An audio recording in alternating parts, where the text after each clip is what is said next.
The other side. It's not by might, it's not by power, but by the Spirit, says the Lord. It's not by might, it's not by power, but by the Spirit, says the Lord. This mountain shall be removed. This mountain shall be removed. This mountain shall be removed. By the Spirit, says the Lord. In the fiery furnace trial, how more than you can bear. Behold, the blessed Son of God is strong in me to bear. It's not by might, it's not by power, but by my Spirit, says the Lord. It's not by might, it's not by power, but by my Spirit, says the Lord. This mountain shall be removed. This mountain shall be removed. This mountain shall be removed. By my Spirit, says the Lord. The Lord, the mighty God, He speaks the winds of pain. The God is full of empty heart. For you, He'll make a way. It's not by might, it's not by power, but by the Spirit, says the Lord. Oh, it's not by might, it's not by power, but by the Spirit, says the Lord. This mountain shall be removed. This mountain shall be removed. This mountain shall be removed. By my Spirit, says the Lord. It's not by might, it's not by power, but by my Spirit, says the Lord. Oh, it's not by might, it's not by power, but by my Spirit, says the Lord. This mountain shall be removed. This mountain shall be removed. This mountain shall be removed. By my Spirit, says the Lord. It's not by might, it's not by power, but by my Spirit, says the Lord. Oh, it's not by might, it's not by power, but by my Spirit, says the Lord. This mountain shall be removed. This mountain shall be removed. This mountain shall be removed. By my Spirit, says the Lord. It's not by might, it's not by power, but by my Spirit, says the Lord. Oh, it's not by might, it's not by power, but by my Spirit, says the Lord. This mountain shall be removed. This mountain shall be removed. This mountain shall be removed. By my Spirit, says the Lord. Amen. You know that mountain shall be removed by the power of God. Elisha got hold on the mantle of Elijah, and he struck the river, and that the water went this way and that way. But greater than that mantle, the power of the Holy Ghost, Jesus said, I will baptize you with the Holy Ghost and fire. That fire is in our midst this morning, and that fire is within us. We can do great things, and we can pull down that mountains. What on me? Let's praise God for the power of God. Let's sing, Lord, let that power fall on me. Hallelujah. The power is in our midst this morning. If we can believe, there you got it. Lord, let that power fall on me, and our power shall be. Lord, by your grace, all things are possible. Lord, let that power fall on me. Lord, let that power fall on me, and our power shall be. Lord, by your grace, all things are possible. Lord, let that power fall on me. Lord, let that power fall on me, and our power shall be. Lord, by your grace, all things are possible. Lord, let that power fall on me. Lord,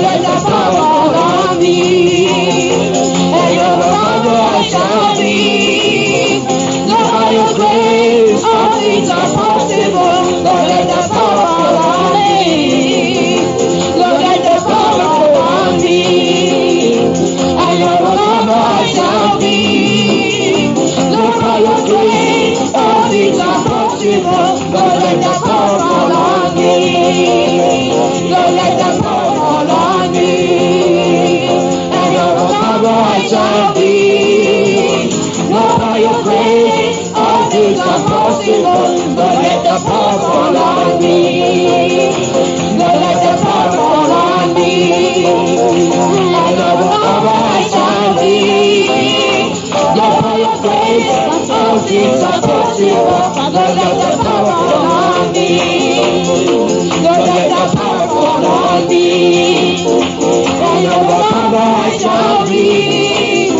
Lord, by your grace, all things are possible. Lord, let the power fall on me. Lord, let the power fall on me. And overcomer I shall be. Lord, by your grace, all things are possible. Lord, let the power fall on me. Lord, let the power fall on me. And overcomer I shall be. Lord, by your grace, all things are possible. Lord, let the power fall on me. Lord, let the power fall on me. And overcomer I shall be. Lord, by your grace, all things are possible. Lord, let the power fall on me. Lord, let the power fall on me. And overcomer I shall be. Lord, by your grace, all things are possible. Lord, let the power fall on me. Lord, let the power fall on me. And overcomer I shall be. Lord, by your grace, all things are possible. Lord, let the power fall on me. Amen, Jesus, hallelujah. Let the power fall upon us. Let's praise God for the power of God falling upon us. Amen, Jesus, hallelujah. Lord, we praise you, we praise you. Let's praise God for the power of the Holy Ghost. Amen. Lord, we praise you by your power, Lord. All things are possible, Lord Jesus. Lord, we praise you. We praise you for the anointing, of Lord Jesus. Lord, we praise you. Let that power fall upon us, Lord Jesus. Lord, we praise you. We thank you, Jesus. Hallelujah.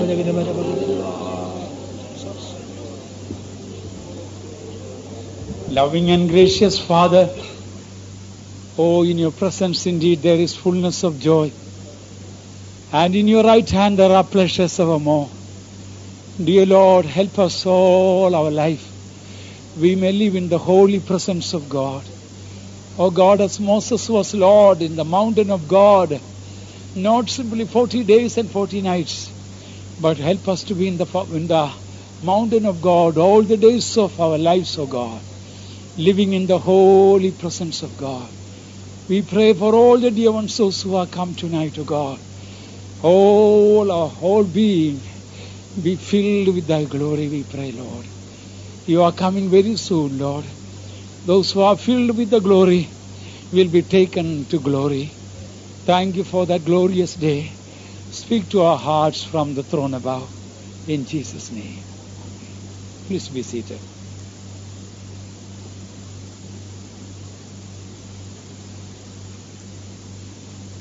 Meetings are as usual this weekend, except Sunday evening that we have the ushers meeting as informed last Sunday. So before we go to the study, you all can open Genesis chapter 44. I hope most of you last Wednesday they came, they are here too. Those who did not come last Wednesday, hands up. Chapter 44 verse 1. And he commanded the steward of his house, saying, fill the men's sacks with food as much as they can carry, and put every man's money in his sack's mouth. Couple of things that we learned from this. May I ask Brother Nelson whether he can remember anything?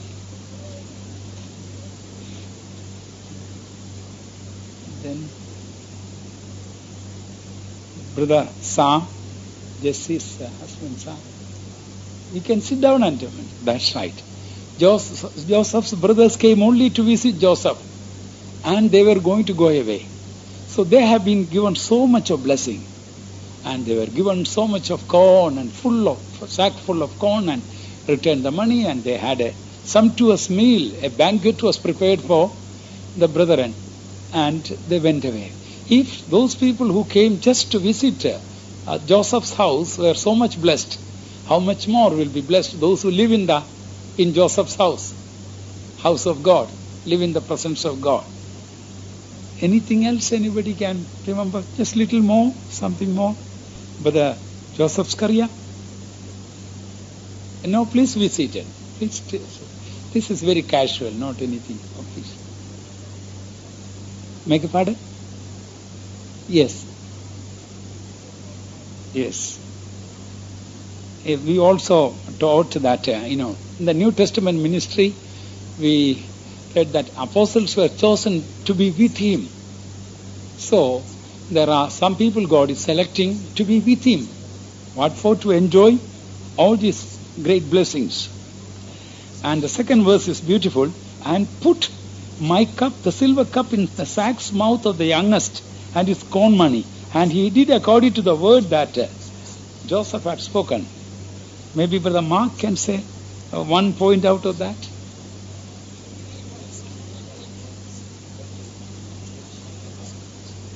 What is meant by young? Maybe, right, that's right. Little more, maybe Raymond Jr. can add to that.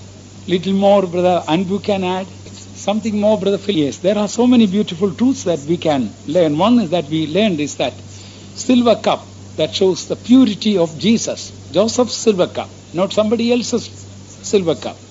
So that can be only put in the youngest person, that means the lowest and the humblest. So purity and humility, they go together. And what was asked to be done by Joseph was something appeared to be very, insensible thing, but that is, the steward did it. So like that, when we learn to obey implicitly our Joseph or those who are above us, although some of the things we don't understand, it's very easy to question them in this situation, but he didn't do that. And finally we found it became such a great blessing. And anything more that we read about, we studied about from Hebrews chapter 11, we studied something from verse 24 to 27 in connection with that. You can take that, Hebrews chapter 11, 24 to 27. What we learned out of that, maybe Sister Dawn couldn't hear it. Yes, that's right. That is one truth. That's good. Maybe Sister Flo, can you add a little more to that? From Hebrews chapter 11, I'm asking, 24 to 20. Maybe Sister Ruby? That's right. He gave up three things. Can Brother Raju say what are the three things that he had given up? One of them is position. And next, Brother Nitin, three things he had given up. Not really. Brother Matthew Martin? Yes, that's right. He had given up position, pleasures of the world, and the treasures of the world. And three things he had chosen also. Maybe one, Brother, we didn't see Brother David. Where is he? He's not here. Okay. All right. So, Brother Jimmy, three things that he had chosen.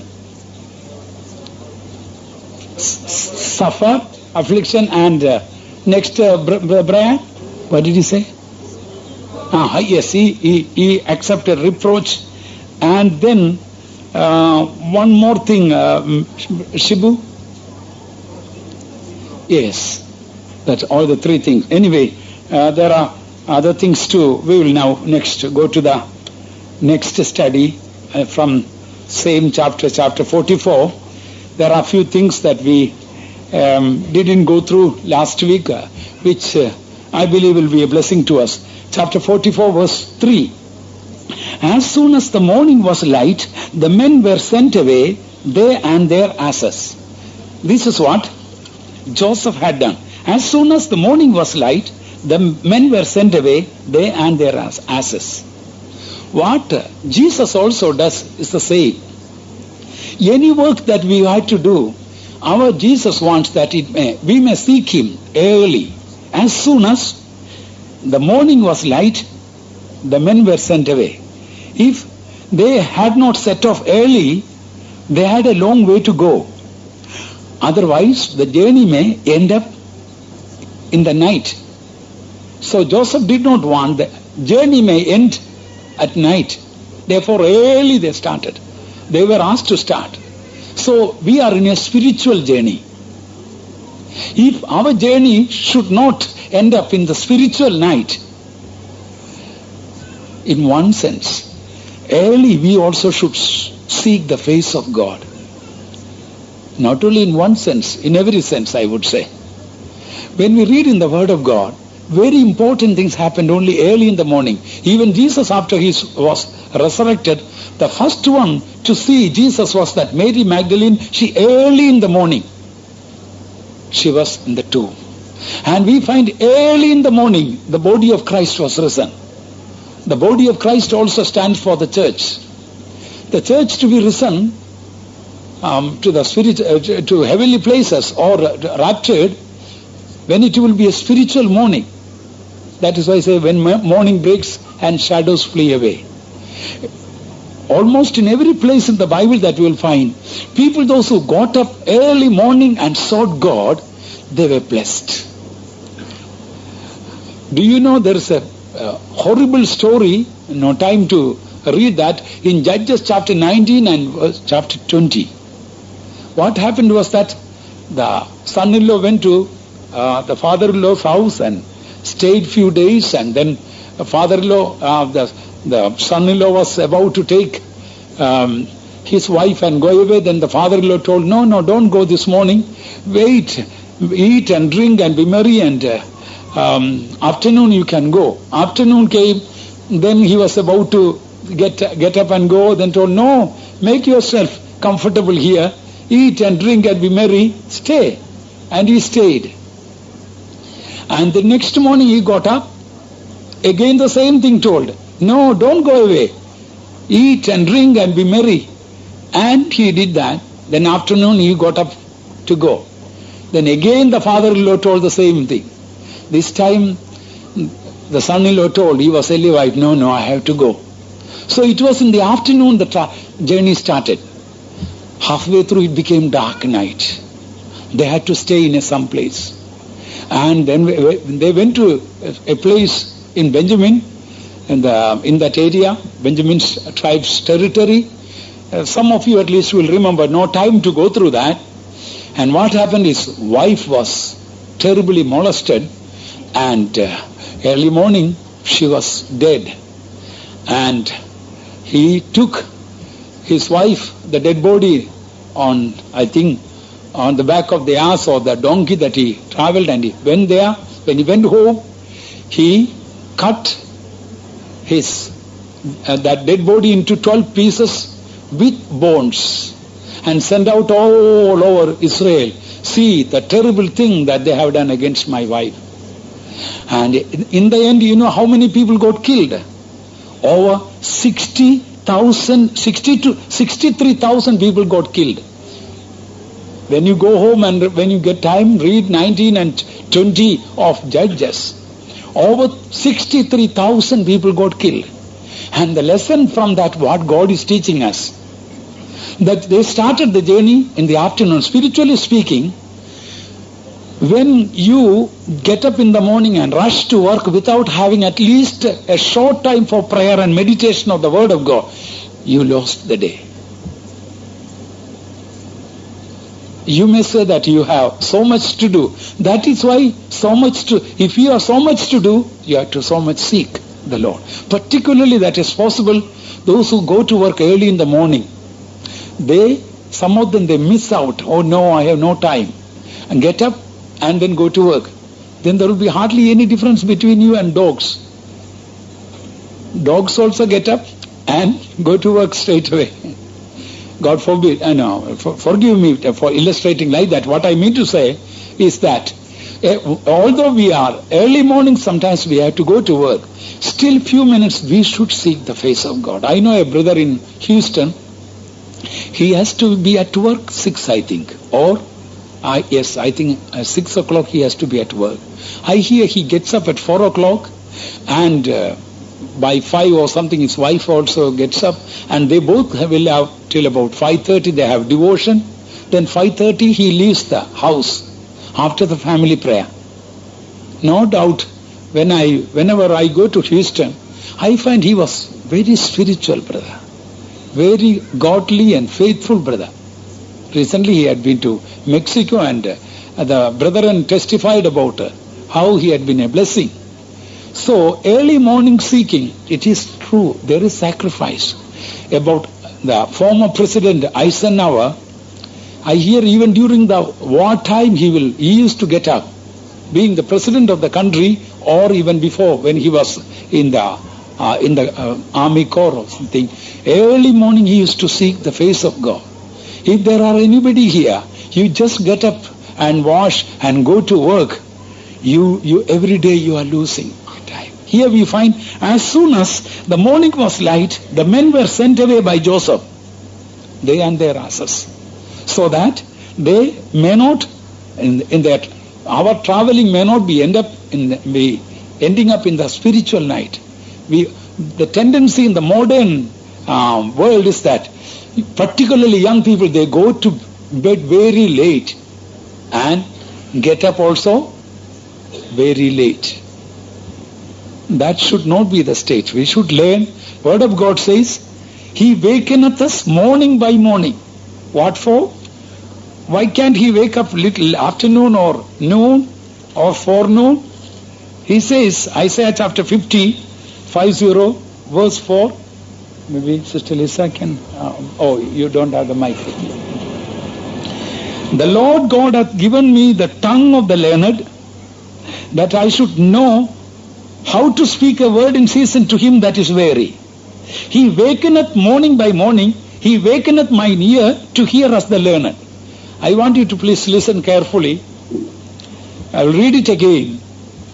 The Lord God hath given me the tongue of the learned. How He got the tongue of the learned? That I should know how to speak a word in season to him that is weary. He wakeneth morning by morning, He wakeneth mine ear to hear as the learned. How would you like it? He wakeneth morning by morning. Every morning somebody is coming to your room and says, get up. Get up. Not one day, not 2 days, not 3 days. Children, how do you feel? Often your parents almost every day come and wake you up. Do you like that? Here, He wakeneth morning by morning. Every morning He comes and wakes you up. Naturally, we don't like the person who disturbs the sleeps and wakes us up. This is what the Lord does. He wakeneth morning by morning. What for? He wakeneth mine ear to hear us the learned. To hear, we can hear God speaking as a foolish person, as a learned person also. It's all depending upon his. He wakeneth morning by morning. One reason is that He wants to give us the tongue of the learned. A wise man's tongue, language, that I should know how to speak a word in season to him that is weary. You know, people, those who are weary or depressed people, we should know how to speak. A word that's spoken can also spark a problem. One day, in another place when I was working, there was a depressed lady. So came for the meeting, so I asked her, how are you? She wrote a long letter. Why did you interfere with my personal matters? Why did you ask, why are you? It's my own concern. Don't interfere with my personal matters. You shouldn't have asked that question. Then I asked the sisters, sister, what is this? Faith Home sisters. They told, that is a depressed woman. You shouldn't have asked that question. So, even to say, how are you, you have to be careful. Because some depressed people may not like it. So, what do we read here? The Lord God hath given me the tongue of the learned, that I should know how to speak a word in season to him that is weary. And we also should know when to speak, and how to speak, and to whom to speak. For that, what does Jesus do for us? Morning He wakeneth us. But what our problem? Almost all of us have got, our timepiece has got delayed alarm. You just press it again. And again after 9 minutes or something, it's again. And again you try to do that. So, just like that, God, anyway, what I have to go to the next one. Dear children of God, I tell you, even if you go very early in the morning to work, spend at least few minutes kneeling down and praying. At least read just couple of verses. Just 2 or 3 minutes you may be able to read perhaps a psalm. And try to do that. Then we will find that day can be really different. Anyway, we will go to the next verse 15. Please read verse 15, 44:15. And Joseph said unto them, What deed is this that ye have done?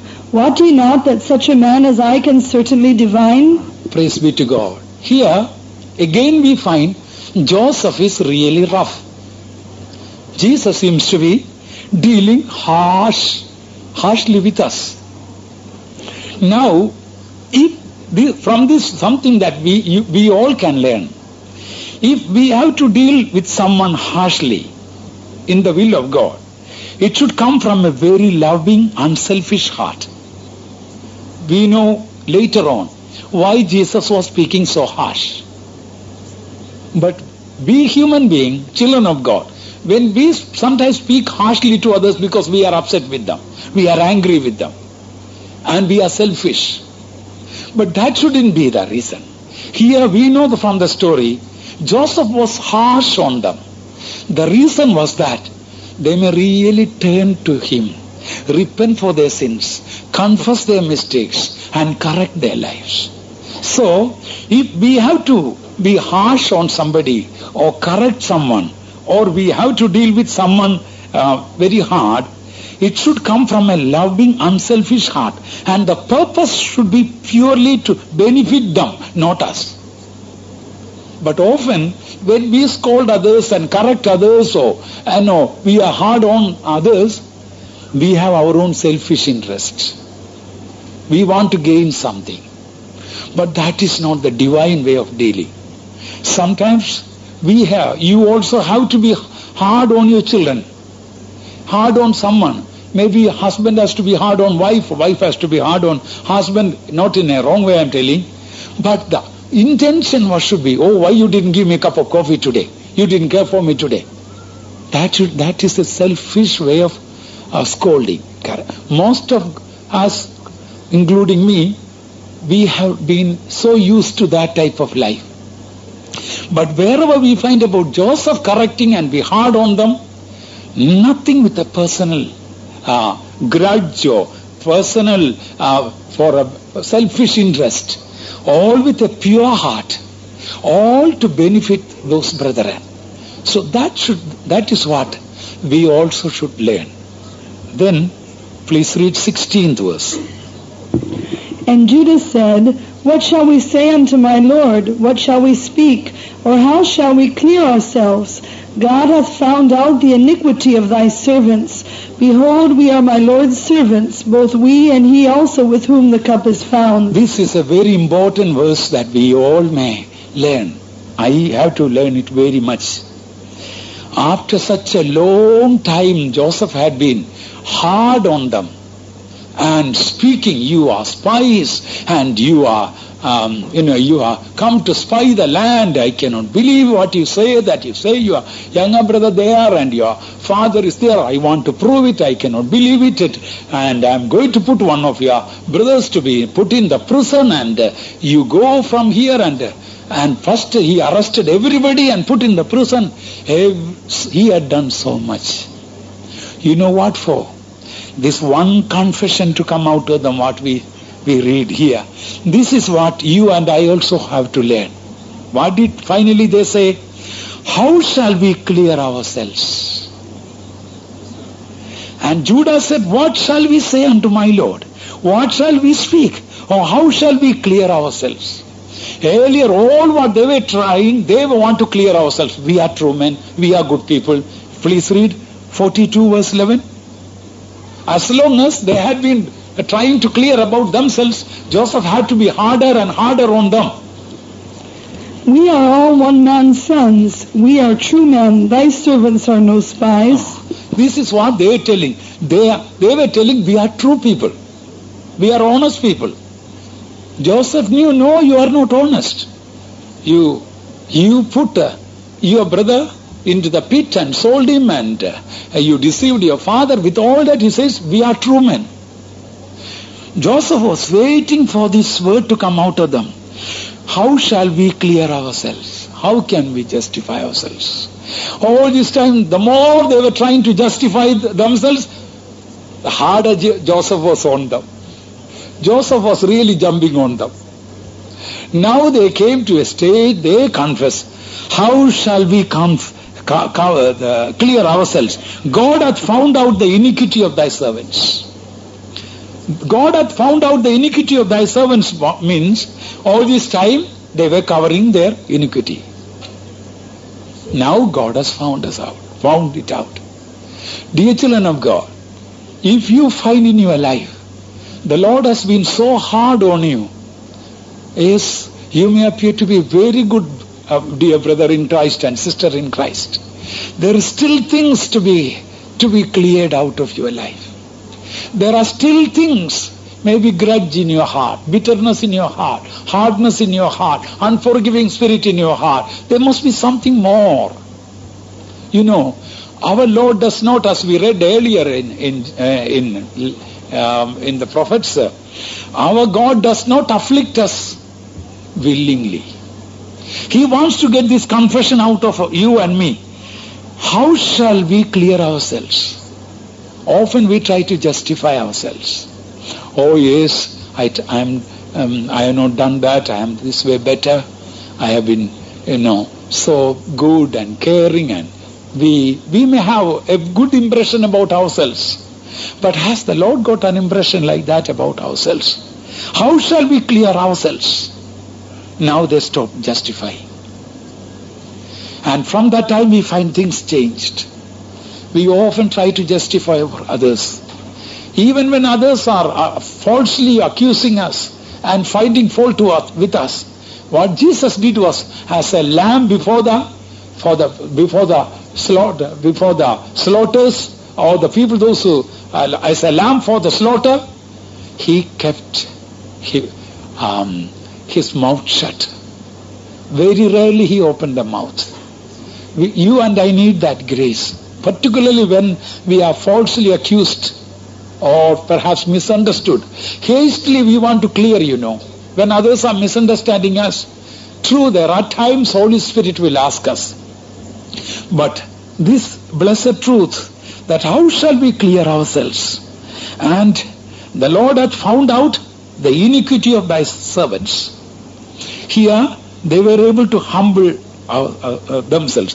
When we hide sins in us, Joseph will hide, or Jesus will hide from us too.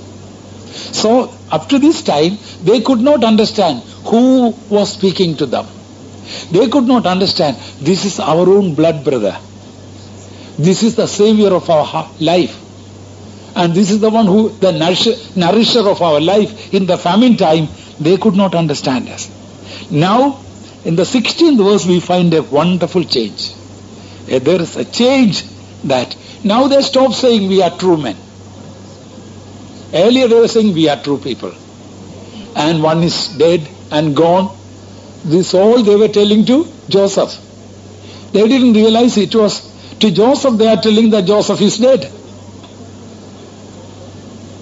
But Joseph did not say, yes, I am Joseph till that time. Time had to come, because there was, next chapter when we read, that is the place Joseph, the first verse itself when it comes says, I am Joseph, whom you sold to Egypt. But to reveal that I am Joseph, I am Jesus, whom you crucified, it took time. There was so much of test Joseph had to put to them.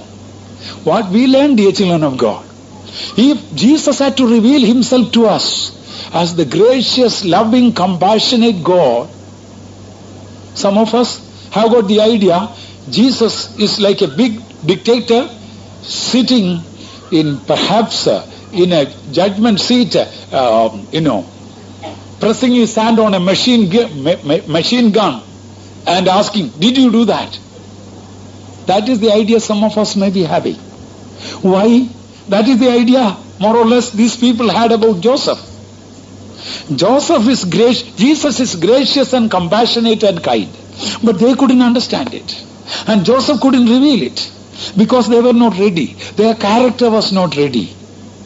There were still things to be confessed and corrected. Is that true with any one of us? People say, oh, I have been praying, God doesn't heal me at all. Others have been healed, I am not healed. Others' prayers are answered, I am still in this problem, financial problem, physical problem. I am in pain. I have this matter problem, family problem. My children are in that stage. You find Joseph is harsh. He's not really like that. Joseph is waiting to change our. So many ways. Now Joseph was testing them. Joseph tested them about money and they found they were all right. And Joseph tested them now here whether they got rid of Benjamin or not. He wanted to know whether he was loyal to Benjamin or not, because they tried to get rid of Joseph because of envy. He tried about that and found, yes, in that also they became loyal. And earlier they were telling they are true men. Joseph had to be harsh on them till they were able to say we are guilty. No, we are not true men. God has found out our mistake. We cannot clear ourselves. We tried to clear ourselves, we cannot. So one by one, Joseph was waiting for their character to be changed. We all have a proud, arrogant nature. I am better than others. I know the Bible better than others. See, that person doesn't come to church every day. I come. That person doesn't do this, but I do this better. Or that. So many ways, dear children of God. We sometimes get into a state that we are better than others.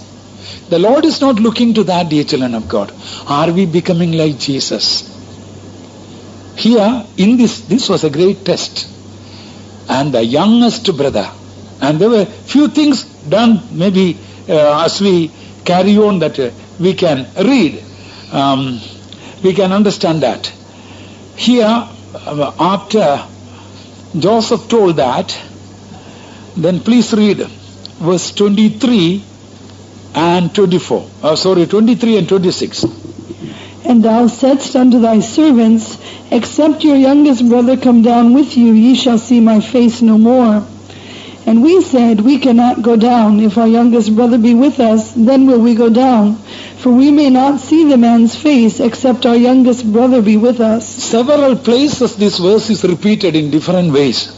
Except our youngest brother is with us, we cannot see Joseph's face. Unless we are united with the least, youngest means the least, the lowest person, unless we are united with them, we cannot see the face of Joseph, see the face of Jesus. There may be a person who may appear to be least in this church, the smallest person in the church. But if we are not united with them, if we don't love them but we hate and despise, what did Joseph say? You cannot see my face unless you bring your youngest brother. That same truth God speaks to us, even if the person who appears to be very least, smallest person you think, if we don't love that person, if we are not united with that person, we cannot see the face of Jesus. What will Jesus say? You are not united with that person. You despise that person. In the church, when so-and-so come, you don't greet that person. Purposely you avoid that person. That is your Benjamin. That is the youngest person. You avoid that person. So, when you come to the house of God, you don't see the face of Jesus. And the 26th verse also, same truth says, for we may not see the man's face except our youngest brother be with us. So when we go to Joseph's house, to the presence of God, we should examine and see, am I one with the least esteemed brother? It's very often can happen. You may not be one with your own wife. Wife may not be one with your husband. And when you come to the church, you are wasting your time in one sense. Because you cannot, Joseph told, you cannot see the face of, you cannot see my face except you be one with that youngest person. The person whom you esteem to be the least and the lowest and smallest person. If we despise even one person in the presence of God, we cannot see his face. And thank God, in this state, they were able to bring the youngest brother with them. That is a victory. And read verse 29 and 31 also, please. And if ye take this also from me, and mischief befall him, ye shall bring down my gray hairs with sorrow to the grave. It shall come to pass, when he seeth that the lad is not with us, that he will die, and thy servants shall bring down the gray hairs of thy servant our father with sorrow to the grave. Praise be to God. Dear children of God, definitely there are beautiful things here to learn. Young people also, I advise you to listen this carefully. Earlier, Judah was treacherous, even the other brethren too. They put Joseph into the pit and sold and dipped Joseph's multicolored coat to father Jacob and deceived, telling some wild beasts have eaten him, destroyed him, and his heart was really broken. Their father, Jacob's heart was really broken. He was living in sorrow. But now Judah says, representing the brethren, I don't want to bring. If you take this also from me and mischief befall him, you shall bring down my gray hairs with sorrow into the grave. And 31, first verse, it shall come to pass when he seeth that the lad is not with us, that he will die. And thy servant shall bring down the gray hairs of thy servant our father with sorrow to the grave. Listen, dear children of God. Here now the brethren decided, we don't want to break the heart of our father anymore. Once we had broken the heart of our father, we don't want to see our father Jacob go into the grave with sorrow. Is it true? I ask particularly young people, do you break your parents' hearts? Now, like about this, Judah was telling, the way you are living, are you going to send your parents to the grave with a broken heart? That is not going to do good. Yes, Judah did it earlier. Judah and his brethren had done it. But now they are repenting about it. See, the 41st chapter, the first verse, I will just read. Please read that. This is the place where Joseph revealed himself to them. 45:1. Then Joseph could not refrain himself before all them that stood by him, and he cried, Cause every man to go out